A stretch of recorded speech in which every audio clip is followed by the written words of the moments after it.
Hey guys, Jenny PRD, registered dietitian and nutrition expert. Thanks so much for checking in. This video is all about rheumatoid arthritis and processed foods. So, things that you should avoid or limit to help with your RA symptoms are processed foods. And I'm going to give you a bunch of samples, examples, if you will, and the reasons why. Because I always like to know, well, why? So, again, no magic diet out there, unfortunately, with curing or getting rid of RA, but there are definitely dietary things that you can do to help your body reduce inflammation, and a lot of that is in the foods that we eat, which is really amazing.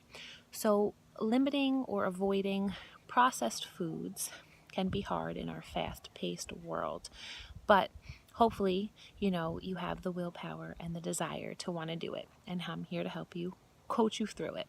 So processed foods that would have sugar, right? So packaged thing, everything has sugar, let's face it. Added sugar is what we're talking about. Naturally occurring sugar from fruits, and whether it's dried fruit, fresh fruit, frozen fruit, totally normal. It is naturally occurring, so that doesn't count. So the white sugar, all the sugars that are added to packaged foods, what happens is when our body breaks down this sugar, it releases cytokines, which are these little inflammation messengers. So it shoots off these messages to your body to increase inflammation just because of sugar. So limiting your added sugar intake would help, ideally, with your RA symptoms.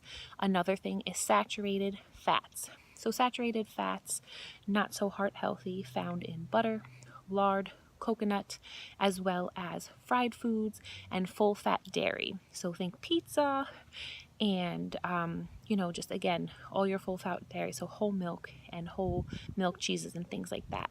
When able, choose reduced fat cheeses to help get rid of some of that saturated fat.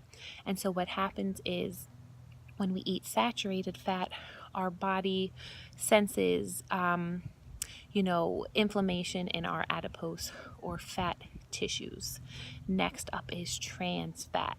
So trans fat found in fast food, a lot of like pastries, desserts, cookies, things like that. You want to check your label for trans fat on the food label, and then in the ingredients list, partially hydrogenated oils. Those are trans fats. And then the last thing is going to be refined carbohydrates. So these are the simple carbs, not high in fiber. And so what happens is they shoot up our blood sugar really quickly. They're considered high glycemic foods. And what happens is it releases, they're called advanced glycation end products, age products, right? And so that sends inflammation signals in our body as well. So again, choosing fresh fruits and vegetables. Frozen is completely acceptable too, as long as there's no added sugar to the fruits and no added sodium and cream sauces to the vegetables. And then if you do buy canned fruit, buy 100% fruit juice and drain it and rinse it so you don't get the extra added sugar. And then canned vegetables are totally fine, whether it's beans or other vegetables, just choose no added salt. So hopefully these tips are helpful, and hopefully you can make happen reducing your processed food intake. Overall, you're going to be living a healthier life, and hopefully your RA symptoms will be feeling better. Thank you so much for watching. Quick shout out to my Fat to Fit weight loss group on Facebook.